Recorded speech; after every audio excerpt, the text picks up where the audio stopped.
recognize the gentleman from Virginia, Mr. Griffith, for your 5 minutes of questions. Thank you very much, Madam Chair, and I appreciate the questions of all my colleagues, and this panel is great. Thank you all very much for being here. Dr. Volkov, let me start with you. I believe that much more research on fentanyl analogs is necessary. Based on what we know now, how do these fentanyl-related substances compare to traditional fentanyl in terms of how they affect the body as well as their addictive properties?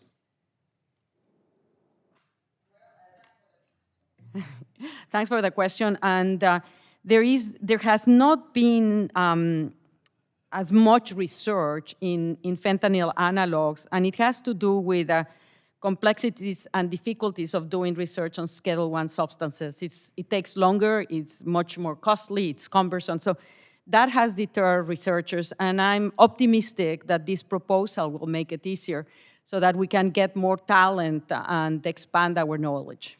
Well, I will tell you, and I appreciate that, and I will tell you both to Ms. Matsui, my colleague, and others, I've been working for years to try to get more research on Schedule I, and I have a bill that's already been introduced to this Congress, House Resolution 2405, that does that. So I'm glad to be in agreement with the administration on this issue. We're actually, I was looking this morning at a bill that addresses many of the administration's requests and concerns that I hope to be introducing soon. So I'm big on that. Dr.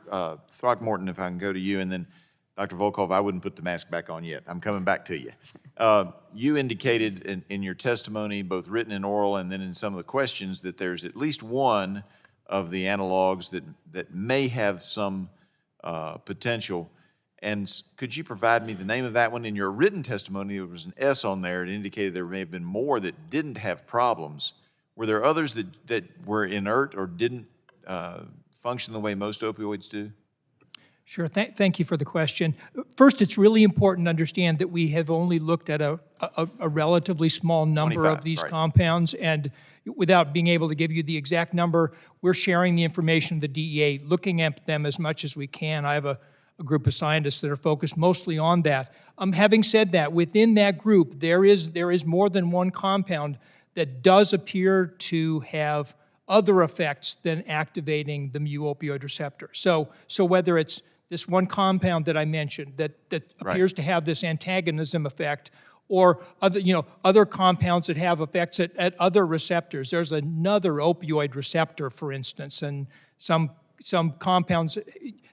The major point, the point I want to make is that those exist.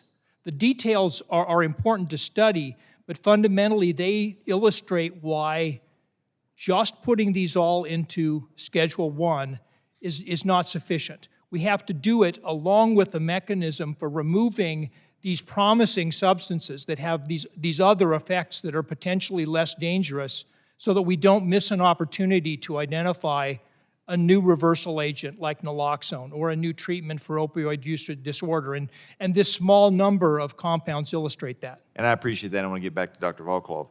So based on your previous testimony and his testimony, what I'm gathering the administration wants to do and what I want to do, and I want you to tell me if I'm on the right path, is that we're in agreement, is put it all into Schedule I permanently, but then have research available even on the Schedule I substances so we can determine if we've got something that may be helpful, and then can come back and take it out later if it's inert, it doesn't do the mu-opioid receptor, or if it has some medicinal value, then allow that to move forward with research as well. Is that my understanding? Is that correct? I mean, you're asking a question in terms of the scheduling, and I think that's much better sent to the Department of Justice. We know. We're not here, by the way, but go ahead.